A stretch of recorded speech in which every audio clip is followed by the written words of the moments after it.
new 4-week series called Further. And I don't know about you guys, but I wonder if you ever wish that you were further along than where you're at right now. Further along in your career, further along in your schooling, further along in your relationships, further along in your future, further along in your faith. So I don't know about you guys, but sometimes I find myself feeling stuck. Like feeling like my life isn't really progressing and I don't know how to start moving further. How to get past where I'm currently at. They say that the definition of insanity is doing the same thing over and over again and expecting different results. Anyone else feel insane sometimes? That's just me. I feel like sometimes I get stuck in these patterns of life going over and over again, and I feel like I'm just still in the same spot I was yesterday. But I think that we serve a God that is always calling us further. He's always calling us into something new. He's always calling us into more faith, into more grace, into more love, into more truth, into more beauty. He wants us to go further. So, the next 4 weeks, we're going to spend most of our time in 5 verses. That's it. 5 verses. Colossians 4, 2-6. And we're going to start this morning. We're just going to look at Colossians 4, verse 2. And it says this: devote yourselves to prayer, being watchful and thankful. Devote yourselves to prayer. Sermon done. 4 words. If you hear anything this morning, hear those 4 words. Devote yourself to prayer. If you've been around C3 over the last couple of years, you'll know that I preach a lot about prayer. Almost monthly, I feel like I preach about prayer. Okay? Devote yourself to prayer. And I don't know about you guys, but if you have a Bible that has little letters in it sometimes next to verses, those letters are there to kind of tell you that, hey, if you look up this other verse, it kind of relates to this verse. And when I started looking at this, devote yourself to prayer, I'm like, well, what does devotion to prayer, what does being devoted to prayer actually look like? In Latin, it means to vow, right? This is like a strong commitment to something. And what was interesting is when I looked at the verse in my Bible, it said, go to Luke 18. So I went to Luke 18. And it says this is Jesus.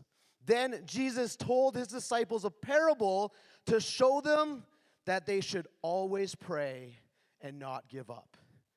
Wow, here's Jesus going to show us what it looks like to be devoted in prayer.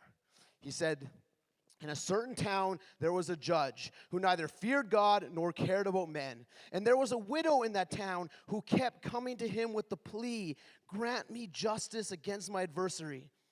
For some time he refused. But finally he said to himself, even though I don't fear God or care about men, yet because this widow keeps bothering me, I will see that she gets justice so that she won't eventually wear me out with her coming. And the Lord said, listen to what the unjust judge, wow, that's a tongue to, unjust judge.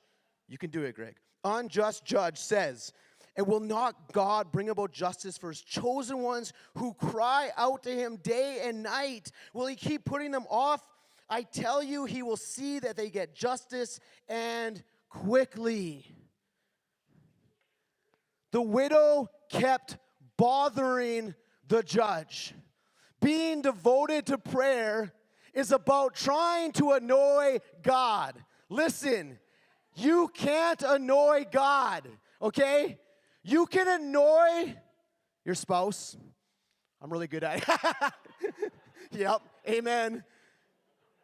I am really good at annoying my wife. There are certain things. If you spend any time with me, you'll know that not am I just a vibrant person, I'm a vibrating person, okay? I can't sit still. In any meeting I'm at, my knee constantly bounces. I inherited it from my grandpa. So every meeting, which Chantal and I work together all the time. any meeting I'm in, at least 200-300 times a meeting, she puts her hand on my knee. Just, Greg, you're shaking the whole table. It's really easy to annoy my wife. It is. I know what annoys you.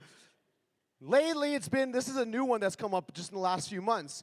Chantel has pointed out to me that when I'm eating, I don't often use a knife to like scoop more food onto my fork. I'll just use my finger. I'll just like push it on. I don't care. I just do it. But then that's not what annoys her. What really annoys her is I've got this weird habit, and I realize my mother does it. Chantel pointed it out to me. That I then go like this, and I like rub my fingers together like to like get the food off. I just like will like do this, and she's like, "Stop doing that. Use your knife." Listen, you can annoy your spouses really easy. You can annoy your friends, you can annoy your coworkers, but you cannot annoy God. It doesn't matter how busy his day was. It doesn't matter if he just sat down to enjoy his Netflix show. You cannot bother him and annoy him enough. He will always make time for you. He will always want to listen to what you have to say. You cannot annoy God. And being devoted to prayer is basically taking upon the challenge upon yourself to say, okay, God, I'm going to annoy you to the point of no end. I'm going to be so devoted to coming before you and talking to you and walking with you that it's going to get annoying. But God will always in return just say, perfect. Can't wait. Can't wait to talk with you. Can't wait to be talked to. See, whether we realize it or not, we are all devoted to something. We're either devoted to relationships, we're devoted to our jobs, we're devoted to success, we're devoted to pleasure. We're all devoted to something. So the question we have to ask ourselves is, what are we truly devoted to? What have we really vowed our life to say, I'm going to give everything I have into this? What is that thing that's taking your energy and your focus and you're putting it into? Is it prayer? See, this is what I love about Paul, though. It says he challenges us to be devoted to prayer. He doesn't stop there. He gives us two words with some incredible framework around them. He said being watchful and thankful. Watchful and thankful. See, Paul in 1 Thessalonians 5:16-18, which is cool because the kids are actually memorizing this verse downstairs, I realized, as it was written on there this morning. Rejoice always, pray without ceasing. Paul is painting for us this reality that prayer is a 24/7 activity. It's not just a moment in the morning. It's not just a moment before you eat good food or bad food when you need extra prayer. It's not just before you go to bed. It's not just when you're not doing well or you're sick or what. Prayer is a 24/7 activity. And when he gives us this context of being watchful and thankful, is he's actually showing us how we can be continually in prayer by being watchful. When I was a kid, I was about 7 or 8 years old, my parents got me a spy kit. It was awesome. It had like a watch that flipped open and there was a compass. Because what 7-year-old knows how to work a compass? There was binoculars. There was a notepad with a pen. And, this is the best part, there was like one of those like periscoping like mirror things so you could like look around the corner without being seen. It was so awesome. So I got the spy kit. And I remember one day, it was summertime, we were on summer vacation, my parents left me and my sister alone all day at our house, which was awesome, and I decided I was going to get this spy kit, and I was going to be our neighborhood watcher. Now, we actually grew up not too far from here. I actually grew up just over there, probably like a 10-minute walk to my mom's house, just off Wilson Crescent. We lived on this crescent, and we lived right on the end. And I decided this one day that what I was going to do is I was going to walk around the neighborhood and write down every single license plate to know which cars were parking on our street. So if there was ever a stranger, I would know. So I wrote down every single license plate. And then I came back to our house, and I crawled up. We had this big tree in our front yard. I crawled up on top of the tree, and I got out my binoculars. And I started waiting. Now, what's funny is, like, we lived, like, literally you could see, like, 50 yards that way, 50 yards that way. It's the middle of summer. There's no traffic. Like, I sat up there for hours. I think I saw one car. It's probably my mom's coming home from work, you know. And I sat up there, and I was watching. I was observing to see what was going on. I was the Middleton Crescent spy. But I realized that this is what Paul is talking about when he says that we're to be watchful in prayer, is that we're supposed to take stock of what we are allowing to settle in our hearts. We are to take stock of what is parking and trying to live in our community of our heart. See, there are things that want to plant themselves in your being. There are things that want to get inside of your life that aren't meant to be there. There are things that God has created us for, and there are things that try to distract us from fully realizing that and living that out. And when we're not careful, when we're not taking stock of what is taking residency in our heart, we can be deceived. We become disoriented. We can actually have our world and our heart turned upside down. This is why I love Colossians 3 in the Message. It says this: if you're serious about living this resurrection life with Christ, act like it. Pursue the things over which Christ presides. Don't shuffle along, eyes to the ground, absorbed with the things right in front of you. Look up. Be alert to what is going on around Christ. That's where the action is. See things from His perspective. This is what happens when you are someone who is prayerfully watching. Is you are lifting your eyes from the things that are just in front of you, and you're looking to things from Christ's perspective. You're saying, what is God doing in this moment? Where is God leading me in these situations? Where is God speaking to me? See, to be in prayer watchfully is to continually look up. It's to continue to see Christ on the throne of our lives. Because I tell you what happens when we allow just any thought to enter our lives, shifting our perspective and altering the way that God created us to be, is it can flip our world upside down. Is it can get really hard to see things properly. I need a couple of volunteers. My son this year, where'd they go? For a birthday present, got a game where you put these glasses on, and it makes everything upside down. Now, it comes with all these cards with these challenges, and one of the challenges you're supposed to do is walk and stomp on a styrofoam cup. Do you think you can do this? You don't have vertigo or anything like that, right? This will make you sick, okay? So, I'm going to get you to put the glasses on. And then I want you to walk over, it's not that far, and I want you to come and stomp on this styrofoam cup. Let's see how you do. You got it. You got it. You got it. I tried this earlier. It's not fun. Almost there. Almost there. Almost there. Here comes the fun part. See if you can actually hit the styrofoam cup. Look for your feet. Look for your feet. The styrofoam cup is literally on the roof for him right now as he's trying to stomp it out. Here we go. Oh, you're past it. You're past it. It's right there. You got. Oh, you're there. Oh, you're right there. It's weird what your brain tells you. 2 inches. Stomp it out. Stomp it out.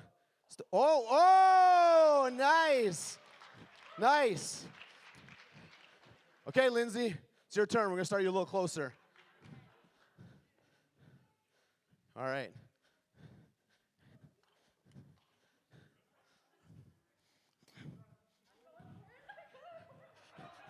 I moved it on you. It's back here. It's back here. I moved it on you. Whoa, you missed it. Try again. Hey, there we go.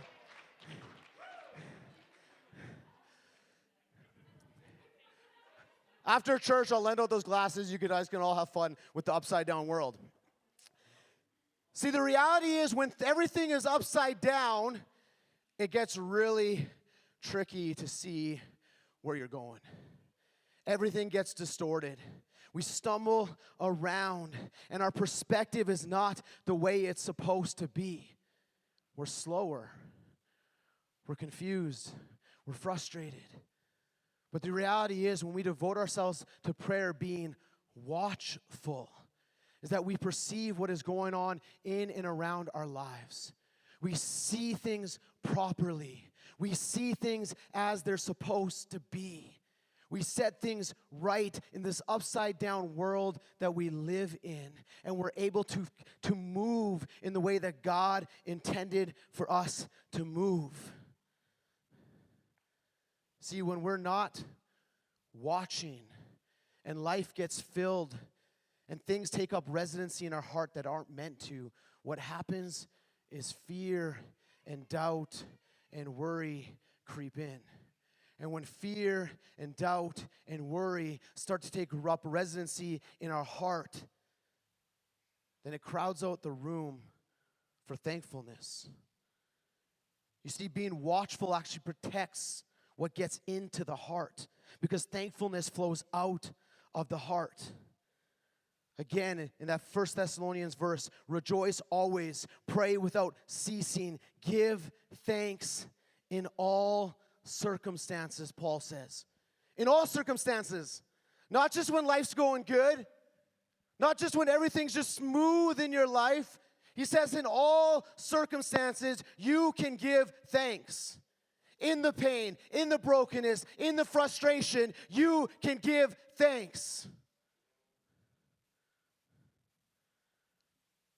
We're going to watch a quick video. This is a video that we actually put together for Legacy One. It's in our new curriculum, and it's about having an attitude of gratitude. And it literally has to do with the science but behind being thankful, the science behind gratitude. Let's talk about the gratitude mindset. There's science behind gratitude, and there's neuroscience behind gratitude because it does fabulous things in the brain. One recent study investigated the effects of gratitude on behavior and looked at the response in the brain to the mind with an attitude of gratitude. What the researchers found was the subjects who participated in a very simple gratitude letter writing exercise showed both positive changes in their behavior and greater brain activity in the front of the brain. And this effect lasted for up to 3 months. So if you keep staying in an attitude of gratitude, you keep creating these very positive changes in the brain. You see, the brain is designed for gratitude. So, with our mind, which is separate from our brain, we operate in gratitude. We develop the brain in a very healthy way. The study also showed that if we practice gratitude, we revive. And that's a nice way of thinking of it. We revive the wired for love design of our brain. You see, sometimes we can get so caught up in being negative that we suppress the natural wired for love positive optimism's bias of the brain, which means that it's supposed to operate in a positive way. So when we practice gratitude, we actually revive it. We wake up a natural functioning side of the brain, and we grow the brain. And then this kind of gets a self-perpetuating cycle of positivity going between the mind and the brain. You can feel the effects of gratitude very, very quickly in your brain and in your body, because your brain in turn controls the body. Research on the effects of gratitude on our biology show that being thankful increases our longevity, so we live longer. Our ability to use our imagination, so you have greater powers of imagination and creativity, which are really important for successful living, and our ability to problem solve, essential skills. This ability to imagine and problem solve are essential skills for succeeding in school, work, and life. It also improves our overall health, and people in research studies say that when they have an attitude of gratitude, they get the feeling that life is worth living, which brings mental health benefits in a positive feedback loop that leads to more resilience. So So when we have an attitude of gratitude, we improve our mental health, we increase our resilience, and we set up a very positive feedback loop. We increase our ability to bounce back from the challenges of life very quickly. What I love about this is the science actually proves that we were created, designed with intention to live thankfully, to live with thankfulness in our heart, to live with gratitude. It actually scientifically has been proven that it helps our brain grow, that it actually improves our mental health. I don't know if any of you have looked at anything social media-wise in the last 2 years, but mental health is like one of the leading issues going on in our society right now. So many people are struggling with mental health issues. And the reality is, because we've lost the ability to be thankful for the things that we do have. See, when Paul says that we can be thankful in all circumstances, he meant it. He meant that even in the pain, even in the suffering, we can always find something to be thankful for. And in doing so, it actually helps us persevere and build resilience. Philippians 4:6 says, "Don't worry about anything. Instead, pray about everything. Tell God what you need and thank Him for all He has done." It's so powerful when you understand that we were not created to take on the worries of the world. We were not created to take on stress and anxiety. We were created to live with a watchful and thankful heart posture devoted to prayer. And in doing so, it allows us to see properly. See, when you look at the story of the creation of the world, the Garden of Eden, is that God designed it to walk with us. He designed it to walk with us, to talk with us. God is not this Santa Claus in the sky keeping a checklist of the naughty or nice. God is not this referee blowing the whistle every time you break the rules. He's this Father who delights in His children, who wants to walk with you, to show you a new way of doing life, to show you a new way of having relationship with Him, devoted to prayer, being watchful and thankful.